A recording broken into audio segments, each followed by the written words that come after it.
বিসমিল্লাহির রহমানির রহিম।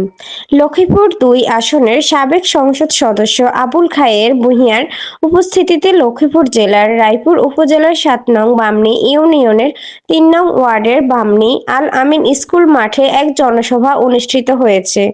জনসভায় বক্তারা এলাকার সার্বিক উন্নয়নের লক্ষ্যে আগামী দিনে ঐক্যবদ্ধভাবে কাজ করার আহ্বান জানান।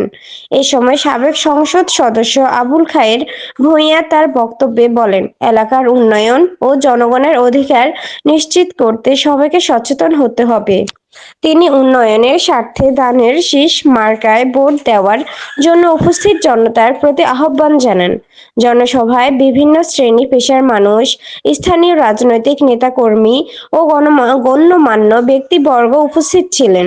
সভাস্থলে ব্যাপক জনসমাগম লক্ষ্য করা যায় এবং বক্তৃতা চলাকালে উপস্থিত জনতা মনোযোগ সহকারে বক্তব্য শোনেন। উক্ত জনসভায় আরও উপস্থিত ছিলেন কবিরহাট টেলিভিশন ও কবিরহাট অনলাইন নিউজের সম্পাদক ও পরিচালক সিনিয়র সাংবাদিক রেজাউল করিম হাওলাদার। তিনি অনুষ্ঠানের সার্বিক কার্যক্রম পর্যবেক্ষণ করেন। সভা শেষে এলাকাবাসী এমন জনসম্পৃক্ত কর্মসূচির মাধ্যমে এলাকার সমস্যা ও সম্ভাবনা নিয়ে আলোচনা করার সুযোগ পেয়ে সন্তোষ প্রকাশ করে।